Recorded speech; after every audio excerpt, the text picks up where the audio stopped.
Yeah, welcome back.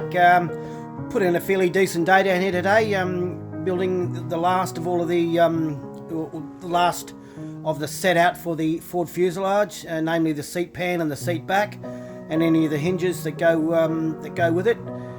So we'll just flip the camera around and have a quick look. 5. So all in situ. It wasn't that hard to do.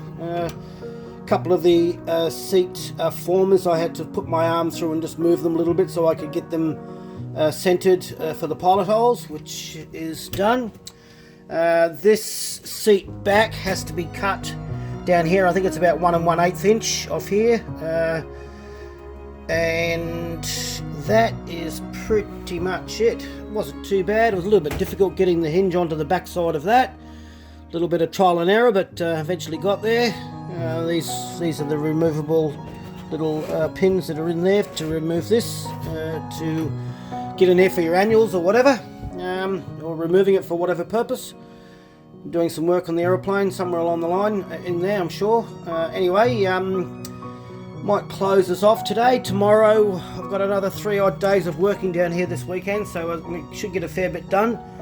I will probably do some more upsizing and the like, and just close this video off when I've done that, and we should have an aeroplane ready to start fully assembling, or at least a Ford fuselage to start fully assembling. Anyway, there it is. I will close this off tonight and go and have a beer and talk with you tomorrow. Hi, welcome back. Had a pretty good day down here today. Got more done than I expected to get done. I started working on the glare shield, the instrument panel, and the upper half of the firewall assembly, and started running out of Cleco, so I elected to upsize a few areas.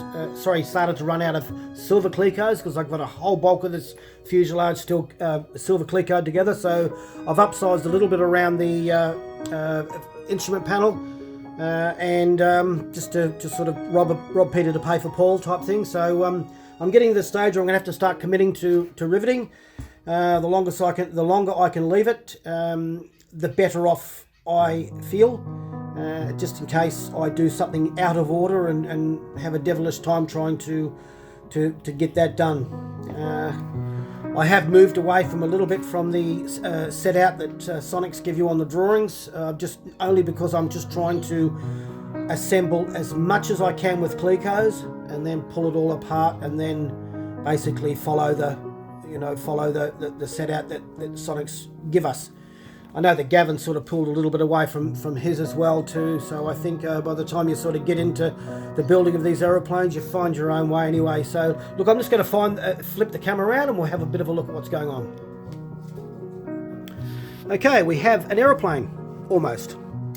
Glare shield wasn't too bad. As I said, I built it out over on a couple of saw stools in the yard.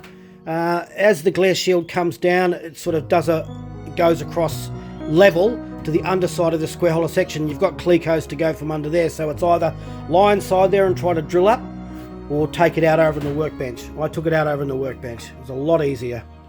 No issues with the bending of all these little tabs on that, and probably the same with these. A little bit of a trial and error with these. These start off at about 68 degrees and work their way through to about 64. You know, it was pretty easy. So that's all done. There's still a fair amount of stuff to happen in here before this seat pan can be fully fully riveted down yet. Namely the control stick, the push rods going through to the idler assembly. I have completed the rest bar carry through, which is behind the seat pan. The cross tie box can now be starting to be riveted off, and any of the ribs that go around that section, you may recall I left everything just Clecoed, only because I knew that I had to join the two fuselages together, and I wanted to be able to pull all of those ribs off. I'm going to call them ribs. I think there was Z's or something like that, so I could fully deburr them and prior to riveting. So one final thing that I still have to do is to fit the underside sheet on this aft end of the fuselage tail cone. I've just put a couple of temporary silver Clecos in there just so I can get that idler assembly through. these as the pilot hole for the underside of the sheet. I'll probably end up getting that sheet done tomorrow, bring it through, and then I can copper cleco all this through here. Copper cleco all to the underside, but that then can happen. Any of the remaining copper clecos on this side can then happen.